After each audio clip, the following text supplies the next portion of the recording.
نحمده ونصلي علی رسولہ الکریم، اما بعد۔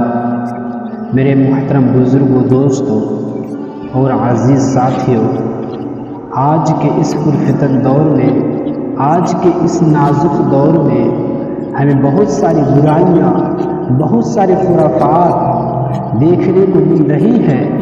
ان میں سے ایک تو برائیاں یہ ہے کہ آج کل ہر نوجوان، چاہے بچی ہو، چاہے بچہ ہو، چاہے مرد ہو، چاہے عورت ہو، ہر ایک کے پاس ایک چیز کا فتنہ آ چکا ہے۔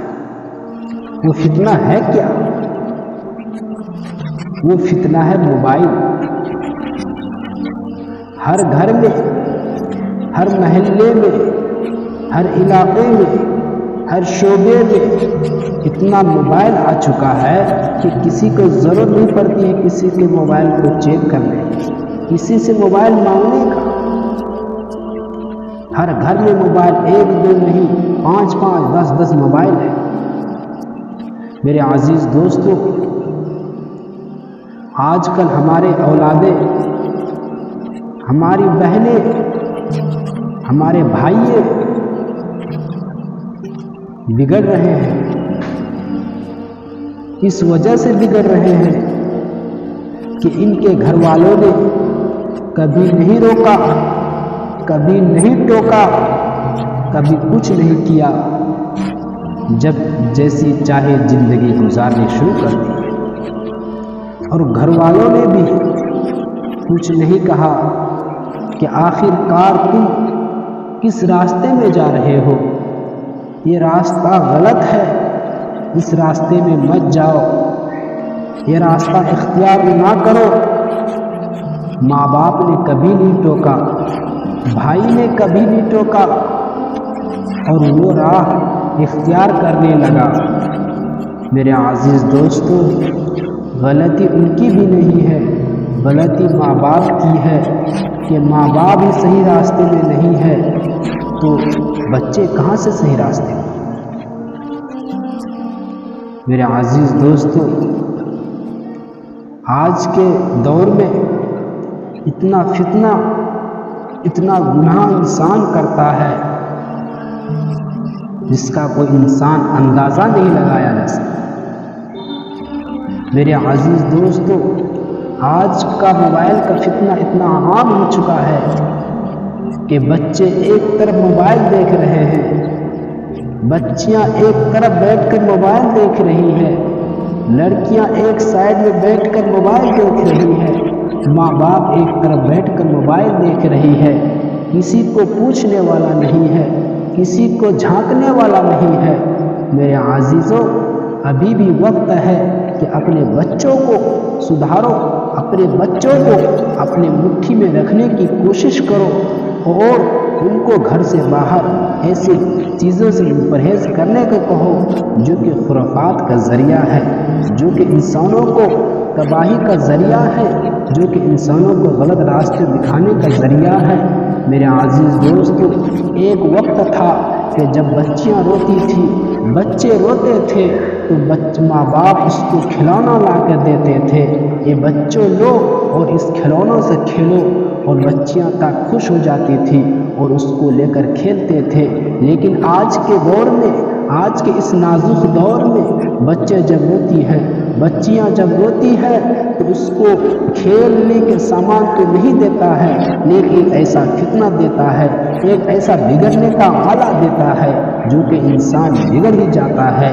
اور بچیاں روتی ہے تو اس کو ایک موبائل فون گفٹ کرتا ہے اور اس کو دیکھنے کے لیے وہ ہمیشہ کے لیے اس کو دے دیتا ہے تاکہ بچے کے رونے سے ہمیں چھٹکارا مل جائے، اور بچے کو شروع سے ہی موبائل کا عادی بنا دیتا ہے، موبائل کا عادی بنا دیتا ہے اور گناہوں کے راستے میں ڈھکیل دیتا ہے۔ میرے عزیز دوستو، ایسا کرنا ہمارے لیے مہلک ہے، ہمارے آخرت برباد ہونے کا ذریعہ ہے۔ ایک وقت تھا کہ مسلمان کو روب دبدبہ اتنا عام ہو چکا تھا کہ مسلمانوں کا نام سنتے ہی انسان دہشت میں آ جاتا تھا۔ آج کا دور ایسا آ چکا ہے کہ مسلمانوں کے نام سن کر انسان کو کچھ خوف نہیں آتا، بلکہ حیرت اس بات کا ہوتا ہے کہ مسلمان کہاں پر تھا اور کہاں پر آ گرا ہے۔ میرے عزیز دوستو، ابھی بھی وقت ہے ہم اپنے بچوں کو ایک مضبوط راہ میں ڈھکیلیں، ایک مضبوط کڑی بنائیں۔ میرے عزیزوں، موبائل سے بہت ساری خرابیاں انسانوں کے اندر میں لاحق ہوتی ہے اور جسم کے اندر بہت ساری بیماریاں پیدا ہوتی ہے۔ موبائل سے انسانوں کی آنکھوں کی بینائی کمزور ہو جاتی ہے اور انسان بڑھاپے کی عمر میں جلدی آ جاتا ہے۔ میرے عزیز دوستو، بہت سارے بیماریاں ایسی ہوتی ہے کہ ڈاکٹر بھی حیران ہو جاتا ہے کہ یہ اس کے اندر یہ بیماری پیدا ہوئی تو ہوئی کیسے۔ میرے دوستو، جب انسان سوتا ہے اور موبائل دیکھتے رہتا ہے، سوتے وقت موبائل، اٹھتے وقت موبائل، کھاتے وقت موبائل اور سفر کرتے وقت موبائل، ہر وقت موبائل ہی موبائل۔ میرے عزیز دوستو، ایک چیز میں جب انسان پڑ جاتا ہے اور جب اس کے اندر شوق و ذوق پیدا ہو جاتا ہے تو اس چیز کو چھڑانا بہت ہی مشکل پڑ جاتا ہے، بہت ہی مشکل پڑ جاتا ہے۔ لیکن آج کے دور میں ہم اپنے بچوں کو، اپنی نوجوان لڑکیوں کو موبائل ایسے شوق سے دیتے ہیں تاکہ ہمیں خوشی ہو جائے، تاکہ عوام کو خوش ہو کہ ہماری بچیوں کے پاس موبائل ہے تاکہ یہ دیکھے اور بگڑے۔ ٹی وی میں صرف سیریل چلتا تھا، صرف فلمیں چلتی تھی اور دیگر چیزیں چلتی تھی، لیکن آج کے دور میں جو موبائل آ چکا ہے اس میں ایسی ایسی تصویریں، ایسی ایسی چیزیں انسان تنہا میں دیکھتا ہے جو کہ انسانوں کو گناہوں میں اضافہ کرتا ہے اور ایک ایسی گناہ کرتا ہے جو کہ انسان اگر سن لے اس کے بارے میں کہ انسان ایسا ایسا گناہ کرتا ہے تو انسان اس سے دور رہنے کی کوشش کرے۔ انسان تنہا میں جب رہتا ہے تو اس کے اندر شیطان اس کو برگلاتا ہے، تم یہ دیکھو وہ دیکھو۔ جب وہ دیکھنا شروع کر دیتا ہے تو اس کے دل میں وہ شوق پیدا ہو جاتا ہے، وہ جذبہ پیدا ہو جاتا ہے، گناہ کرنے کی اس کو اندر صلاحیت ہو جاتی ہے اور وہ اس گناہ میں مبتلا ہوتے چلے جاتا ہے۔ میرے دوست، حدیث شریف میں آتا ہے جب کوئی انسان گناہ کرتا ہے تو اس کے دل میں ایک سیاہ نقطہ لگ جاتا ہے، جب پھر دوبارہ گناہ کرتا ہے تو دوبارہ اس کا دل میں ایک سیاہ نقطہ لگ جاتا ہے، پھر دوبارہ کرتا ہے تو اس کے دل میں ایک سیاہ نقطہ اور لگ جاتا ہے، گناہ کرتے رہتا ہے تو اس کے دل میں ایک سیاہ نقطہ لگتے رہتا ہے۔ میرے عزیز دوستو، اگر وہ انسان توبہ کر لے تو ہٹ جاتا ہے، اگر انسان وہ توبہ نہ کرے تو وہ برقرار رہتا ہے، یہاں تک کہ گناہ کرتے رہتا ہے اور اس کا دل سیاہ ہوتے رہتا ہے۔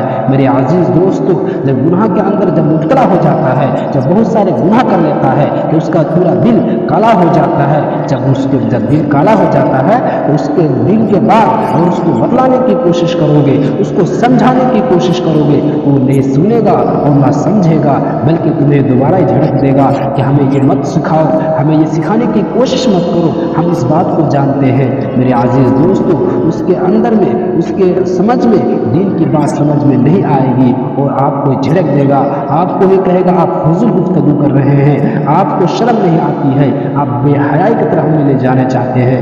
میرے عزیز دوستو، اگر وہ سن بھی لے گا تو اس کو عمل کی کبھی توفیق نہیں ہوگی۔ اور میرے عزیز دوستو، ہمیں چاہیے کہ ہر وقت، ہر لمحہ توبہ استغفار کریں اور اپنے بھائی اور بہنوں کو گھروں میں جو فتنہ ہو رہا ہے اس کو سدھارنے کی کوشش کریں اور اس کو ایک سائڈ میں لانے کی کوشش کریں تاکہ ہمارے گھر میں زینت برقرار رہے، تاکہ جنت جیسے گھر برقرار رہے۔ میرے عزیز دوستو، آج کل ہر گھر میں جھگڑا ہو رہا ہے، ہر گھر میں فتنہ ہو رہا ہے، آخر کیوں؟ یہی وجہ سے کہ ہمارے گھروں میں سیریلیں چل رہی ہیں، ہمارے گھروں میں موبائل کا زیادہ یوز ہو رہا ہے، ہمارے گھروں میں موبائل کا استعمال زیادہ ہو رہا ہے، اسی وجہ سے ہمارے گھروں میں فتنہ ہو رہا ہے۔ اور انسان آج کل یہی کرتا ہے جو فلموں میں دیکھتا ہے، جو ڈراموں میں دیکھتا ہے، جو سیریلوں میں دیکھتا ہے۔ ہمارے مائیں بہنیں سیریل دیکھتی ہیں اور اس کو ہمارے دوسرے آدمیوں پر، دوسرے انسانوں پر اس کو آزماتی ہے۔ میرے آج کل ماں باپ شکایتیں کرتے ہیں کہ بچے ہمارے اولاد ہماری بات نہیں مان رہے ہیں، آخر کیوں؟ اس کی وجہ کیا ہے؟ میرے عزیز دوستو، اس کی وجہ یہی ہے کہ ہم نے اس کی اچھی تربیت نہیں کی، ہم نے اس کی اچھی